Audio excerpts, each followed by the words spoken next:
Lors de notre dîner d'anniversaire, ma femme a lu une liste intitulée « 15 raisons pour lesquelles j'en ai fini avec ce mariage devant la famille et les amis ». Quand elle a terminé, je lui ai dit « Tu avais besoin de 15 raisons pour me quitter. Je n'ai besoin que d'une seule raison pour te quitter. Je suis Chris, 41 ans, et j'étais marié à Lorraine depuis assez longtemps pour connaître la différence entre une mauvaise passe et quelqu'un qui planifie discrètement une sortie dans votre dos. Je ne dis pas que j'étais un mari parfait. J'étais parfois trop silencieux. Je détestais me disputer. Je pouvais devenir pratique quand Lorraine voulait un réconfort émotionnel. Et je sais que cela peut paraître froid quand quelqu'un demande à être serré dans les bras au lieu de se voir proposer une solution. Mais je n'étais pas non plus l'homme qu'elle a décrit ce soir-là. J'étais le genre de mari qui rinçait les tasses de café avant de se coucher, remplaçait les piles de la télécommande sans l'annoncer, faisait le plein d'essence quand je remarquais qu'il était bas, et gardait nos problèmes privés. Parce que je croyais que protéger la dignité de son conjoint faisait partie de l'amour qu'on lui portait. Cette croyance a failli me coûter la mienne.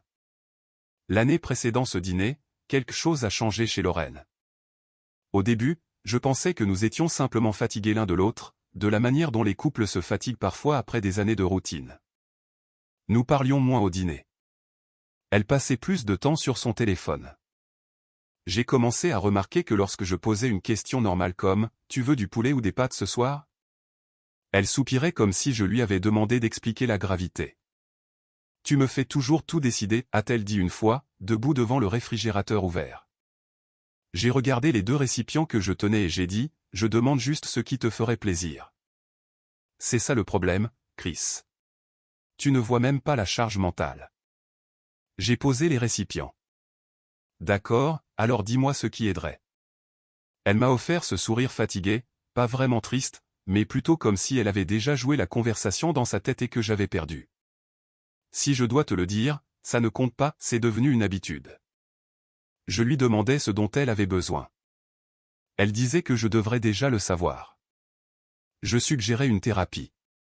Elle disait que la thérapie ne fonctionnait que lorsque les deux personnes étaient émotionnellement disponibles. Je m'excusais d'être distant. Elle disait que mes excuses ressemblaient à de la gestion de crise. Certaines de ses paroles faisaient mal parce qu'une partie était vraie. Je devenais silencieux quand je me sentais attaqué. J'avais besoin de temps pour réfléchir. Je pensais parfois que réparer le lave-vaisselle, payer une facture à temps ou m'assurer que ses pneus n'étaient pas usés comptait comme de l'amour, alors qu'elle voulait quelque chose de plus visible et verbal. Alors, j'ai essayé. J'ai créé une note dans mon téléphone appelée Lorraine, ce qui semble pathétique maintenant, mais elle était pleine de petites choses qu'elle avait dit être importantes pour elle. Demander comment s'est passée sa journée avant de parler de la mienne. S'asseoir à côté d'elle sur le canapé au lieu de la chaise. Complimenter quelque chose de spécifique. Ne pas attendre qu'elle demande de l'aide pour le dîner. Lui envoyer un texto pendant la journée, pas seulement pour les courses.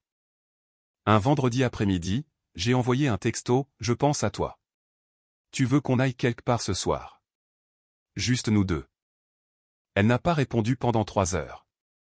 Puis elle a répondu, c'est triste que tu aies besoin de rappel pour te comporter comme un homme marié. J'ai fixé ce message sur le parking de l'épicerie, avec un sac de son café préféré sur le siège passager, et j'ai senti quelque chose en moi se rétrécir. Les commentaires publics ont commencé à peu près à ce moment-là. Lorraine avait toujours été sociable, mais maintenant elle avait cette façon de transformer notre mariage en petite blague devant les gens. Lors d'un dîner de famille, quand quelqu'un a demandé si nous faisions quelque chose pour un long week-end, elle a ri et a dit « Chris, planifier quelque chose de romantique ?» N'exagérons rien. Tout le monde a gloussé. J'ai souri parce que c'est ce qu'on fait quand on ne veut pas mettre une pièce mal à l'aise. Une autre fois, dans la discussion de groupe familial, Diane, ma mère, a posté une photo d'un pain à la banane qu'elle avait fait. Lorraine a répondu avec une image de citation qui disait « Parfois, on peut se sentir seul juste à côté de la personne qui a promis de vous aimer. » Personne n'a répondu pendant 1 minute. Puis Marcy, la mère de Lorraine, a envoyé un emoji en forme de cœur. Tara, la meilleure amie de Lorraine, a répondu « Fière de toi de te choisir. » J'ai regardé ce message alors que j'étais dans notre cuisine, tenant le sac poubelle que je venais de sortir. Lorraine était assise à l'îlot, faisant défiler son téléphone comme si de rien n'était. « Tu veux parler de ça ?» ai-je demandé. « De quoi ?» La chose que tu viens de poster. Elle n'a pas levé les yeux. Ça a résonné. Dans notre discussion de groupe familial. Elle a posé son téléphone. Alors voilà ce que je veux dire. J'exprime un sentiment et tu en fais une question de savoir si le moment te convient. Ce n'est pas ce que je fais. Tu ne penses jamais que c'est ce que tu fais. Après un certain temps, les gens ont commencé à me traiter différemment. Tara a cessé de me saluer normalement et a commencé à me regarder comme si elle attendait que je me confesse. Marcy demandait à Lorraine si elle allait vraiment bien alors que j'étais juste à côté. Même Evan, mon cousin plus âgé, qui remarquait habituellement tout, est devenu plus silencieux avec moi. Je me suis dit que les gens avaient le droit de soutenir Lorraine. Je me suis dit que si je devenais défensif, cela ne ferait que prouver l'histoire qu'elle leur racontait déjà. C'était mon erreur. Je pensais que le silence avait l'air mature. Pour le mauvais public, le silence ressemble à de la culpabilité. 2 semaines avant notre anniversaire, Lorraine m'a dit qu'elle voulait faire quelque chose de simple. Nous n'avons pas été bien, a-t-elle dit, assise au bord du lit pendant que je pliais le linge.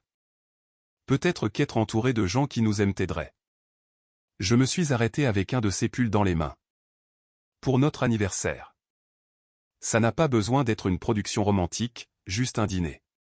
Ma mère, ta mère, Evan, Tara, quelques amis, rien d'énorme. Ça ressemble plus à une réunion de famille qu'à un dîner d'anniversaire.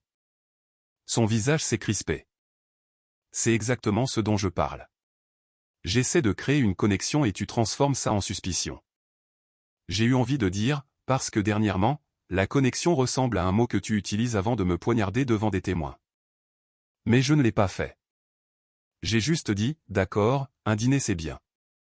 La première vraie fissure dans l'histoire est apparue une semaine avant ce dîner. J'utilisais notre tablette partagée dans la cuisine parce que mon téléphone chargeait dans la chambre. Je voulais chercher une recette de pommes de terre rôties. Lorraine était montée prendre sa douche et la tablette était sur le comptoir où nous l'utilisions tous les deux pour les listes de courses, les applications de streaming et les calendriers familiaux. Quand j'ai ouvert le navigateur, une notification de message de Tara est apparue. Fais-le paraître assez mauvais pour que personne ne remette en question ton départ. Je me suis figé. La notification a disparu, mais une autre a suivi.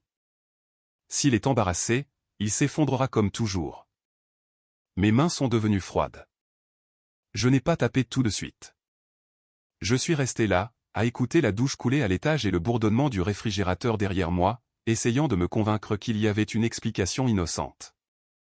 Puis la réponse de Lorraine est apparue. C'est le plan. Il déteste les scènes. Je n'ai pas crié. Je ne suis pas monté en courant. Je n'ai même pas bougé pendant quelques secondes. J'ai ouvert les messages uniquement parce qu'ils se trouvaient sur un appareil partagé connecté à un compte que nous utilisions tous les deux. Je n'ai rien piraté. Je n'ai pas deviné de mot de passe.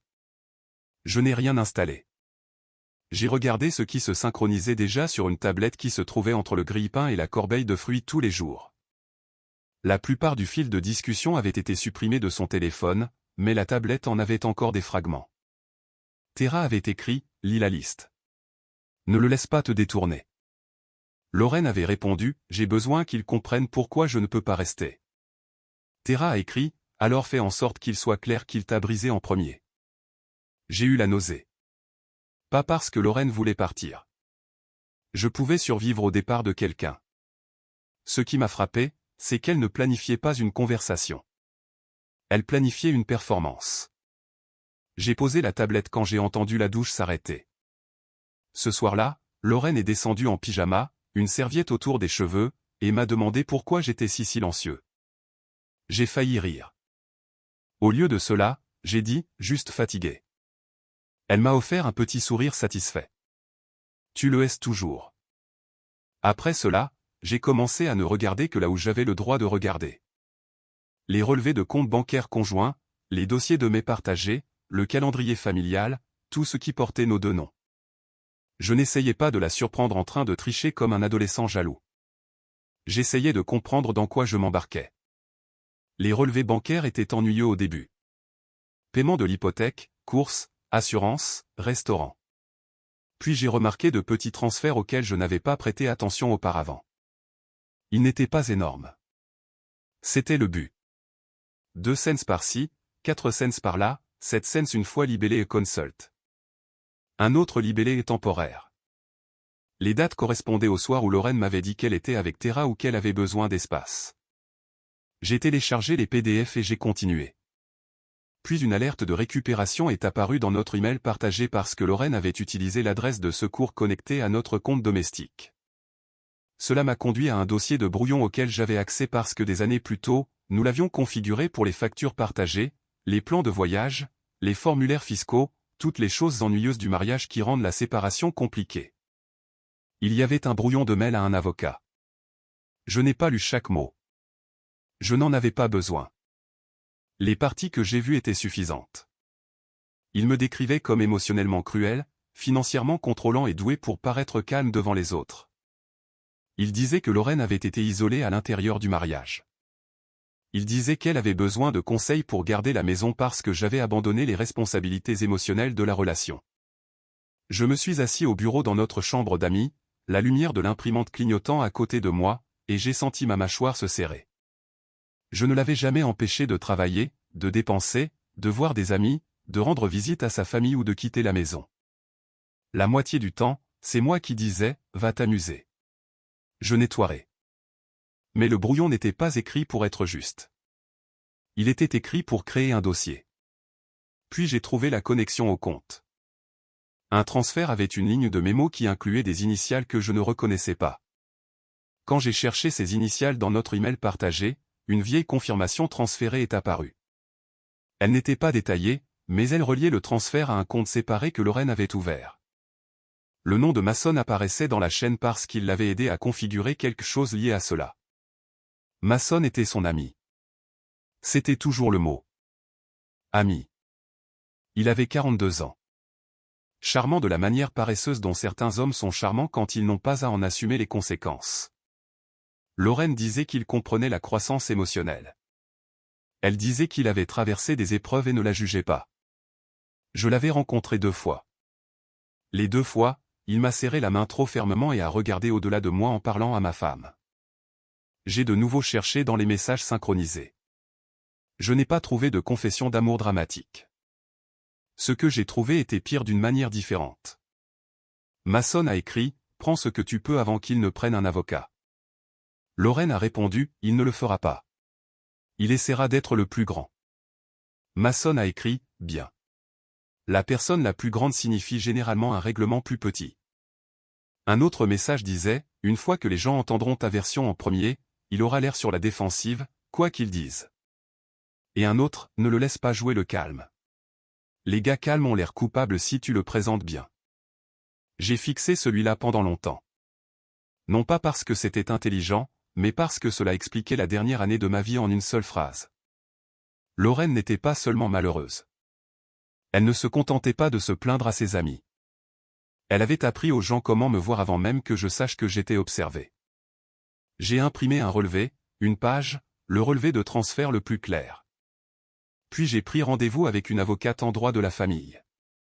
Je me suis assis en face d'elle 2 jours plus tard avec un dossier sur mes genoux et je me suis senti ridicule, comme si je trahissais mon propre mariage en me protégeant de celui-ci. Elle a écouté sans m'interrompre. Elle a regardé le relevé, les captures d'écran des messages de la tablette partagée et le brouillon de mail. Quand j'ai fini, elle s'est penchée en arrière et a dit « Ne transformez pas cela en une campagne de diffamation publique. Je ne veux pas. Bien. Ne la menacez pas. Ne videz pas les comptes. N'accédez à rien qui n'est pas détenu conjointement ou déjà disponible pour vous. Ne lisez pas de messages privés à haute voix à une table pour gagner de la sympathie. Vous n'avez pas besoin de gagner l'auditoire. Vous devez protéger le dossier. » J'ai baissé les yeux sur le dossier. Et si elle essaie de gagner l'auditoire en premier? Alors ne dites que ce qui est nécessaire. Cette phrase m'est restée. Ne dire que ce qui est nécessaire. J'ai donc préparé une enveloppe avec une seule page à l'intérieur. Pas les messages, pas le brouillon de l'avocat, pas toutes les choses laides, juste le relevé de transfert. Assez pour l'empêcher de m'enterrer sous une histoire qu'elle avait éditée pour les applaudissements. Le dîner d'anniversaire a eu lieu dans une salle à manger privée chez un parent. Pas luxueux, mais assez habillé pour prétendre que c'était une célébration. nappe blanche, chaise pliante sortie du garage, assiette à dessert empilée près du buffet, verre de vin à moitié fini captant la lumière du plafond. Quelqu'un avait fait une playlist trop douce pour couvrir le malaise. À la seconde où je suis entré, j'ai su que la disposition des sièges n'était pas décontractée. C'était arrangé comme un petit public qui ne savait pas qu'il avait acheté des billets. Lorraine était assise près du centre. Théra était assez proche pour lui toucher le bras. Marcie était assise juste en face de moi, arborant déjà l'expression d'une mère prête à pardonner à sa fille la douleur qu'elle causait tout en me blâmant de l'avoir causée en premier. Diane, ma mère, m'a serré dans ses bras plus longtemps que d'habitude. « Ça va » a-t-elle chuchoté. « Je vais bien » ai-je dit. Elle s'est reculée et a regardé mon visage. « Non, tu ne vas pas bien. » Avant que je puisse répondre, Lorraine est apparue à côté de nous. « Ce soir » a-t-elle dit, d'une voix vive et prudente. « Je veux juste de l'honnêteté. » Je l'ai regardée. Ce serait nouveau. Son sourire a vacillé. Le dîner lui-même était presque normal, ce qui le rendait pire. Les gens parlaient de travail sans donner de détails. Quelqu'un s'est plaint du prix des courses. Evan a raconté une histoire où il était resté coincé derrière un bus scolaire pendant 20 minutes. Lorraine a ri au bon moment. Théra n'arrêtait pas de vérifier le visage de Lorraine comme si elles attendaient un signal. J'ai mangé lentement, non pas parce que j'avais faim, mais parce que j'avais besoin que mes mains fassent quelque chose. Après le dessert, alors que les assiettes étaient encore sur la table et que le téléphone de quelqu'un a vrombé bruyamment dans le silence, Lorraine a tapoté son verre avec sa fourchette. Tout le monde s'est tourné. Elle s'est levée avec un papier plié à la main. « Je sais que c'est censé être un dîner d'anniversaire » a-t-elle dit. Sa voix était calme, mais répétée, « mais je ne peux pas faire une autre année à prétendre que ce mariage est sain. » Un rire nerveux est venu d'un bout de la table. Il s'est éteint immédiatement quand personne ne s'est joint. Lorraine a déplié le papier. J'ai écrit quelque chose parce qu'à chaque fois que j'essaie de parler à Chris, j'obtiens du silence, de la déviation, ou une solution qui me fait sentir comme un problème à résoudre. Alors, ce soir, je parle clairement. La main de ma mère s'est crispée autour de son verre d'eau. Marcie m'a regardé et a dit doucement, « Chris, laisse-la finir. » Je n'avais pas ouvert la bouche. Lorraine a baissé les yeux sur la page. 15 raisons pour lesquelles j'en ai fini avec ce mariage. L'atmosphère dans la pièce a changé. On pouvait sentir les gens décider où poser leurs yeux. Certains regardaient Lorraine. D'autres me regardaient. Evan regardait la table. Lorraine a commencé. Raison numéro 1, Chris fait du silence une punition. Celle-là a fait mouche. Je l'ai vu. Même moi, je pouvais comprendre pourquoi. J'étais devenu silencieux dans les disputes. J'avais eu besoin d'espace. J'avais parfois mis trop de temps à revenir. Raison numéro 2, il ne se bat pas pour moi. Il attend que je sois fatigué et appelle ça la paix. Théra a hoché lentement la tête comme un témoin dans un procès. Raison numéro 3, il traite la romance comme une tâche qu'il a oublié de cocher. Mon visage est devenu chaud. Raison numéro 4, il me fait sentir invisible dans une maison où nous vivons tous les deux. Diane a baissé les yeux sur ses genoux. Raison numéro 5, il est pratique quand j'ai besoin de chaleur. J'ai dégluti. Raison numéro 6, chaque fois que je demande de l'honnêteté émotionnelle, il me donne une solution. Celle-là était assez vraie pour faire mal et assez tordue pour me piéger. Si je contestais, je prouvais son point. Si je restais silencieux, je le prouvais aussi. Raison numéro 7, il évite les conflits et appelle ça de la maturité. J'ai entendu Evan expirer. Raison numéro 8, il me fait porter seul le poids émotionnel du mariage. Marcie a essuyé sous un œil. Raison numéro 9. Il se soucie plus de paraître calme que d'être connecté. La voix de Lorraine a un peu tremblé là. Et pendant une demi-seconde, malgré tout ce que je savais, j'ai vu la femme que j'avais épousée. J'ai vu la vraie douleur mêlée à la performance. C'était la pire partie. Un mensonge sans aucune vérité est facile à rejeter. Un mensonge tressé autour d'une déception réelle est plus difficile à démêler. Raison numéro 10. Il m'embarrasse en agissant de manière détachée quand je m'effondre. Théra a pris sa main.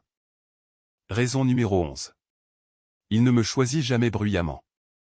Une fourchette a cliqueté contre une assiette. Raison numéro 12. Il me fait me sentir coupable de vouloir plus. Elle m'a regardé alors. Raison numéro 13. Il se cache derrière le fait d'être le gentil pour que personne ne remarque que je suis seul. La pièce était douloureusement immobile. Raison numéro 14. Il n'a plus rien à m'offrir. Les yeux de Diane se sont remplis de larmes. Lorraine a inspiré lentement. Raison numéro 15. Je mérite de me choisir. Et Chris doit admettre qu'il ne m'a rien donné qui vaille la peine de rester. Personne n'a parlé.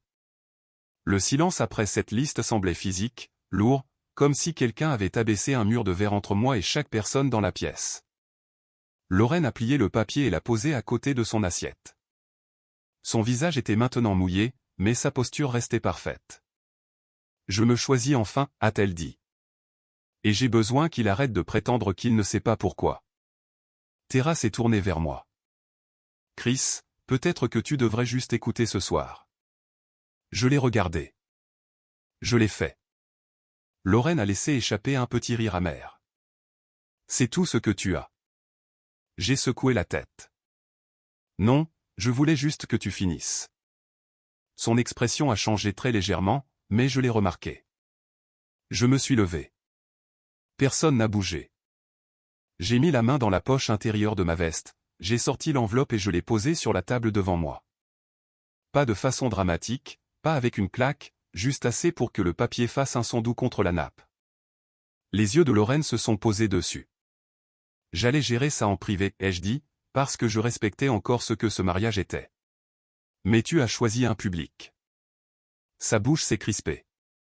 Oh, maintenant tu as aussi des papiers. Juste une page. Marcy s'est penchée en avant. Qu'est-ce que c'est? Je ne lui ai pas répondu tout de suite. J'ai regardé Lorraine. Tu leur as donné 15 raisons de me quitter, ai-je dit. J'ai seulement besoin d'une raison que tu supplies de ne pas révéler. Le visage de Lorraine a changé si rapidement que plusieurs personnes l'ont remarqué. Le chagrin sur son visage s'est fissuré et la panique a percé. J'ai ouvert l'enveloppe et j'ai sorti le relevé de virement bancaire imprimé. Ceci est un virement de notre compte joint vers le compte que tu as ouvert avec l'aide de l'homme que tu as dit à tout le monde qu'il t'aidait simplement à traverser cette épreuve. La pièce est devenue complètement silencieuse. Pas un silence gênant, un silence de mort. La main de Tara a glissé de celle de Lorraine. Marcy a cligné des yeux. Lorraine, de quel compte parle-t-il? Lorraine a tendu la main vers le papier. Je l'ai reculé. Pas brusquement, juste hors de portée. Ce n'est pas pour faire circuler, ai-je dit. Je ne transforme pas le dîner en enquête.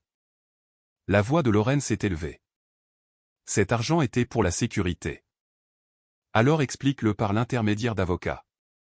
Tu déformes la situation parce que tu ne peux pas assumer tes responsabilités.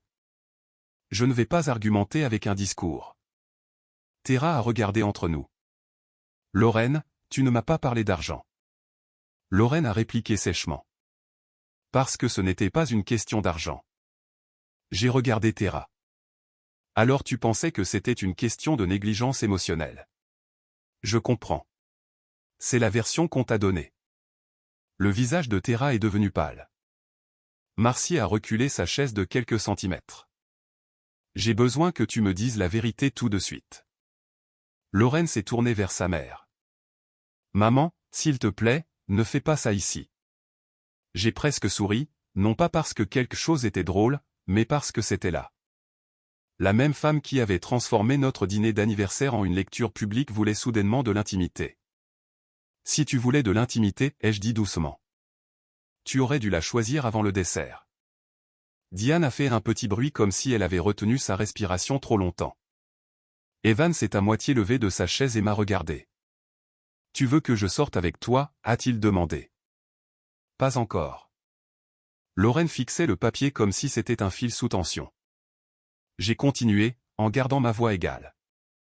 Je ne vais pas lire de messages privés à haute voix.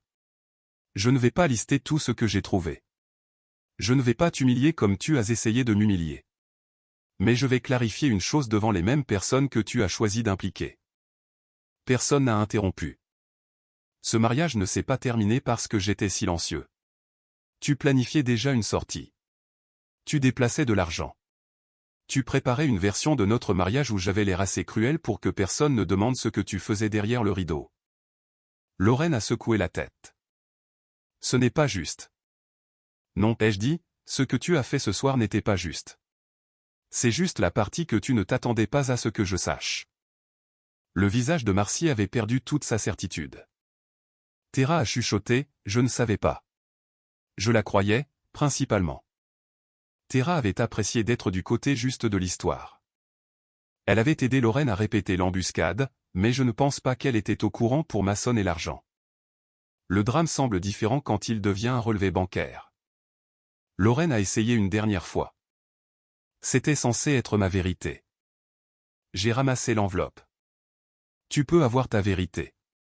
Tu n'as pas le droit de fabriquer la mienne. Puis j'ai regardé autour de la pièce. Je demande à tout le monde ici de ne pas répéter la version que Lorraine vous a donnée ce soir comme si c'était l'histoire complète. Je ne vous demande pas de prendre mon parti. Je vous demande d'arrêter de traiter le silence comme un aveu. Evan a baissé les yeux. Ma mère a essuyé son visage avec une serviette. Je me suis retourné vers Lorraine. À partir de maintenant, nous communiquons par écrit ou par l'intermédiaire d'avocats. C'est plus sûr pour nous deux. La voix de Lorraine s'est brisée. Chris, ne fais pas ça. Je l'ai regardé pendant une longue seconde. Tu n'as pas fait de liste parce que tu partais. Tu as fait une liste pour que personne ne demande comment tu es parti. Puis je suis sorti. L'air extérieur était assez froid pour piquer. Je me suis tenu près de ma voiture avec l'enveloppe à la main et j'ai réalisé que je tremblais. Pas de regret, mais d'avoir tenu bon trop fort pendant trop longtemps. Evan est sorti une minute plus tard. Il n'a rien dit au début. Il s'est juste tenu à côté de moi. Finalement, il a dit, j'aurais dû te demander ce qui se passait au lieu de supposer que le silence signifiait la culpabilité. Je l'ai regardé. Oui, tu aurais dû. Il a hoché la tête comme s'il méritait ça. Quand je suis monté dans ma voiture, mon téléphone avait déjà 3 appels manqués de Lorraine. Puis 5, puis 8. Je n'ai pas répondu. Au moment où je suis arrivé à un hôtel, elle avait laissé un message vocal. Sa voix était maintenant désordonnée, pas soignée, pas en représentation. Chris, s'il te plaît, appelle-moi. J'étais en colère. Je ne voulais pas que ça aille aussi loin. La liste n'était qu'un exercice de thérapie. Tara m'a poussé à la partager et j'ai pensé que peut-être si les gens l'entendaient, tu comprendrais enfin. S'il te plaît, ne gâche pas tout pour une seule erreur. Une erreur. Je me suis assis sur le bord du lit de l'hôtel sous une lampe qui rendait tout jaune et j'ai écouté cette phrase 2 fois. Une erreur n'était pas une année d'allusion publique. Une erreur n'était pas de répéter un discours. Une erreur n'était pas de déplacer de l'argent en quantité assez petite pour que je ne le remarque pas. Une erreur n'était pas de laisser Mason lui dire comment me piéger avant que je ne prenne un avocat. Elle a envoyé un texto après ça. S'il te plaît, ne me fais pas ça. Puis, tu me fais passer pour une sorte de monstre. Puis, je t'aime toujours. Je me sentais juste piégé. Puis, peux-tu s'il te plaît rentrer à la maison pour qu'on puisse parler comme des adultes? J'ai tapé une réponse et l'ai supprimée. Puis j'en ai tapé une autre et l'ai supprimée aussi. Finalement, j'ai écrit, nous pouvons discuter des questions nécessaires par email. Je ne parlerai pas des questions juridiques ou financières par téléphone. Elle a répondu immédiatement, alors maintenant, je ne vaux qu'un email. J'ai posé le téléphone face contre table et je n'ai pas répondu. Le lendemain matin, j'ai appelé mon avocate. Puis je suis allé à la banque. Je n'ai pas vidé les comptes. Je n'ai rien fait de dramatique. J'ai vérifié les soldes, demandé des copies des relevés, documenté les transferts et demandé ce qui pouvait être gelé ou séparé légalement. J'ai fermé ou gelé les lignes de crédit conjointes là où j'étais autorisé à le faire. J'ai modifié l'accès aux comptes qui étaient uniquement les miens. J'ai gardé des registres de tout. À midi, Lorraine avait changé de tactique. Elle m'a envoyé un long email disant qu'elle avait eu peur que je la punisse financièrement. Elle a dit que Mason l'avait seulement aidé à comprendre ses options. Elle a dit que le transfert était temporaire. Elle a dit que si je l'exposais, je prouverais tout ce qu'elle avait dit sur mon manque de compassion. J'ai répondu par une seule phrase. Toute communication financière et juridique doit rester par écrit. Puis Marcy a appelé. J'ai laissé le message aller sur la messagerie vocale. Son message était sec. Chris, c'est Marcy. Je pense que les émotions étaient vives hier soir. Lorraine est dévastée. Je comprends qu'il y a des choses que nous ne savons peut-être pas, mais j'espère que tu ne prendras pas de décision sous le coup de la colère. Il n'y avait pas d'excuse.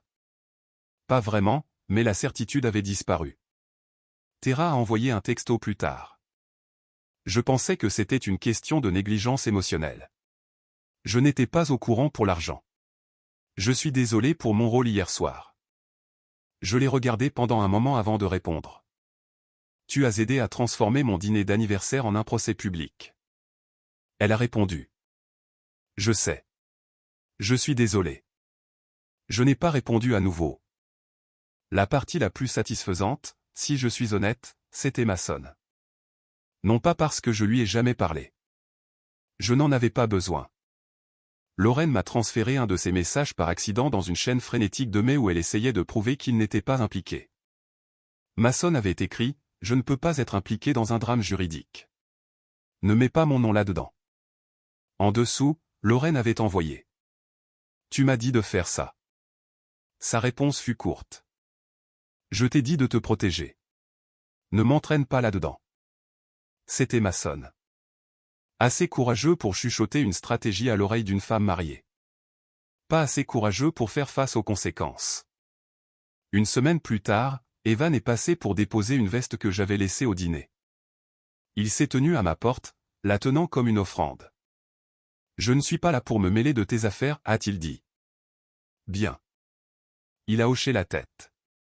Je voulais juste te dire que je suis désolé. J'ai vu la façon dont tout le monde a commencé à agir avec toi et j'ai laissé faire parce que c'était plus facile que de s'immiscer dans le mariage de quelqu'un d'autre. J'ai pris la veste. Ce n'était pas ton travail de réparer mon mariage. Non, mais c'était mon travail de ne pas rester assis là pendant que quelqu'un se faisait éviscérer publiquement.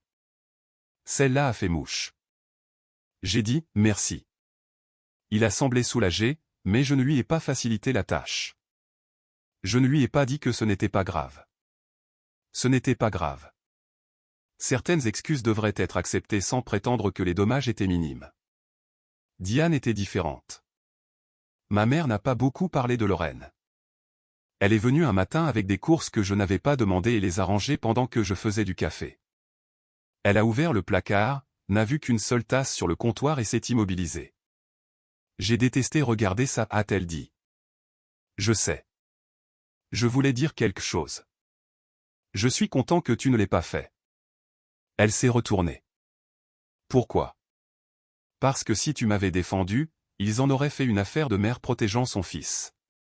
J'avais besoin que Lorraine finisse. Les yeux de Diane se sont à nouveau remplis. Tu n'aurais pas dû avoir à subir ça. Non, ai-je dit, je n'aurais pas dû. Le processus juridique n'est pas devenu une victoire rapide et nette. La vie réelle ne l'est généralement pas. Il y a eu des emails, des documents, des échanges tendus et de nombreux moments où Lorraine a essayé de ramener la conversation à l'émotion. Un email disait « Mon mari me manque, pas cette version froide de toi. » Je n'ai pas répondu à cette partie. Un autre disait « J'étais seul et Mason à écouter. Tu as laissé de la place pour que quelqu'un d'autre s'occupe de moi. » Celui-là a failli m'avoir. Non pas parce qu'il excusait quoi que ce soit, mais parce qu'il touchait au vieux réflexe en moi, celui qui voulait prendre la responsabilité des choix de tout le monde juste pour maintenir la paix. J'ai écrit une réponse, puis j'en ai supprimé la moitié. Ce qui restait était « J'accepte que je n'ai pas toujours été le partenaire dont tu avais besoin. Je n'accepte pas la responsabilité de la planification, des transferts ou de l'humiliation publique. » Mon avocate l'a approuvé avant que je ne l'envoie. Lorraine a détesté ça. Elle voulait l'ancien moi, celui qui s'asseyait à la table de la cuisine jusqu'à 1h du matin en essayant de prouver que je n'étais pas cruel. Tandis qu'elle déplaçait la cible toutes les 10 minutes, elle me voulait assez épuisé pour dire « D'accord, prends ce que tu veux. Arrête juste de me faire passer pour le méchant. » Mais après ce dîner, quelque chose en moi s'était tu d'une manière différente. Pas évitant, fini. Les gens ont découvert des bribes de l'histoire parce que les gens le font toujours. Je n'ai pas posté à ce sujet. Je n'ai pas envoyé de capture d'écran. Je n'ai pas corrigé toutes les rumeurs, mais quand quelqu'un est venu me voir directement et a dit « Lorraine nous a dit que tu l'avais prise au dépourvu financièrement », j'ai répondu directement « Non, j'ai documenté des transferts d'un compte joint et impliqué des avocats. » Quand quelqu'un a dit « Elle a dit que tu l'avais humiliée », j'ai dit « Elle a invité un public avant que j'apporte une seule page. » La plupart des gens ne savaient pas quoi faire de ça. Ils voulaient un méchant et une victime. Ils ont eu des papiers et de l'inconfort. Tera a complètement disparu de ma vie. Après un dernier message, pour ce que ça vaut, je pensais vraiment l'aider à quitter un mariage qui la faisait souffrir. J'ai répondu, la prochaine fois, assure-toi qu'aider quelqu'un ne nécessite pas de détruire quelqu'un d'autre sans l'entendre. Elle n'a pas répondu. Marcy a finalement envoyé un email aussi. Il n'était pas chaleureux. Chris, je ne suis pas d'accord avec tout ce qui s'est passé, mais je comprends maintenant que Lorraine a fait des choix dont nous n'étions pas au courant. Je suis désolé d'avoir supposé que tu étais le seul problème. C'était le plus près qu'elle pouvait arriver. Je l'ai pris pour ce que c'était. Lorraine a essayé plus fort une fois que Mason s'est retiré. Elle a demandé si nous pouvions suspendre le processus juridique et guérir séparément, mais ensemble. Elle a dit que le transfert avait l'air pire qu'il ne l'était. Elle a dit que Mason l'avait manipulé. Elle a dit que Tera avait encouragé le discours. Elle a dit que sa mère l'avait poussée à être forte. Chaque explication avait une chose en commun. Lorraine était toujours entourée de gens qui la poussaient en quelque sorte à faire exactement ce qu'elle voulait jusqu'à ce que ça tourne mal. Une nuit vers minuit, elle a laissé un autre message vocal. « Chris, s'il te plaît. Je sais que je t'ai blessé. Je sais que le dîner était une erreur, mais ne jette pas toutes ces années. Nous pouvons arranger ça. Nous pouvons aller en thérapie. Je couperai les ponts avec Mason. Je dirai à tout le monde que j'ai exagéré. S'il te plaît, ne rends pas ça définitif. Je l'ai écouté une fois, puis je l'ai supprimé, non pas parce que je ne ressentais rien. Ce serait plus facile à dire, mais ce ne serait pas vrai. J'ai fait mon deuil. La version d'elle qui s'endormait la main sur ma poitrine me manquait. Les dimanches matins où nous faisions trop de café et nous disputions sur quoi regarder me manquaient. Le langage privé d'un mariage avant qu'il ne devienne une preuve me manquait. Mais regretter quelqu'un n'est pas la même chose que lui faire confiance. Et des excuses présentées après avoir été découverts ne sont pas la même chose que du remords. La dernière fois que Lorraine et moi avons parlé en personne, c'était dans un bureau neutre avec des avocats à proximité. Elle avait l'air plus petite qu'au dîner, fatiguée d'une manière qui ne semblait pas jouer. Quand nous sommes sortis dans le couloir, elle a dit « M'as-tu jamais aimé ?» J'ai failli rire à cause de l'injustice de la question. Pas drôle, injuste, cruel, injuste. Je t'ai aimé assez pour protéger ta dignité pendant des années, ai-je dit. Tu as utilisé cette protection comme couverture. Elle a baissé les yeux. Je ne pensais pas que tu partirais vraiment, a-t-elle dit. C'était là, la chose la plus proche de la vérité. Tu ne pensais pas que j'arrêterais d'être silencieux, ai-je dit. Elle n'a pas répondu. La séparation a progressé. Pas parfaitement, pas sans douleur, mais elle a progressé. J'ai gardé la maison silencieuse. J'ai acheté un seul service de vaisselle parce que l'ancien donnait l'impression d'appartenir à des disputes. J'ai arrêté de boire du café dans la tasse que Lorraine m'avait offerte avec une blague sur le fait d'être émotionnellement indisponible avant qu'elle ne commence à utiliser cette expression comme une arme. J'ai changé les draps. J'ai jeté les cartes d'anniversaire que j'avais gardées dans un tiroir. Et puis je suis resté au-dessus de la poubelle plus longtemps que prévu. L'un des premiers matins paisibles, je me suis réveillé avant mon alarme. L'autre côté du lit était vide. Pendant une seconde, mon corps a fait ce que les corps font après des années d'habitude. Il s'attendait à ce qu'elle soit là. Puis je me suis souvenu. La maison était silencieuse, mais pas de la manière que Lorraine avait décrite. Ça ne ressemblait pas à une punition. Ça ressemblait à de l'espace. J'ai fait du café. J'ai rincé la tasse quand j'ai eu fini. J'ai remplacé la pile usée de l'horloge de la cuisine. De petites choses, des choses ordinaires, le genre de choses que je croyais autrefois prouver l'amour quand personne ne le remarquait. Peut-être qu'elles le font encore, avec la bonne personne. Mais je sais ceci maintenant. L'intimité devrait protéger une relation, pas protéger la personne qui s'en sert comme d'une arme. Le calme n'a jamais été ma faiblesse. Le silence est devenu ma faiblesse quand j'ai laissé quelqu'un d'autre l'utiliser pour réécrire ma vie. Je n'ai pas gagné en ruinant Lorraine. Je n'en avais pas besoin. Mason a disparu quand les conséquences sont arrivées. Tara a perdu l'histoire vertueuse dans laquelle elle voulait se tenir. Marcy a dû faire face au fait que protéger l'image de sa fille avait contribué à blesser quelqu'un d'autre. Et Lorraine a perdu la seule chose dont tout son plan dépendait. Mon silence.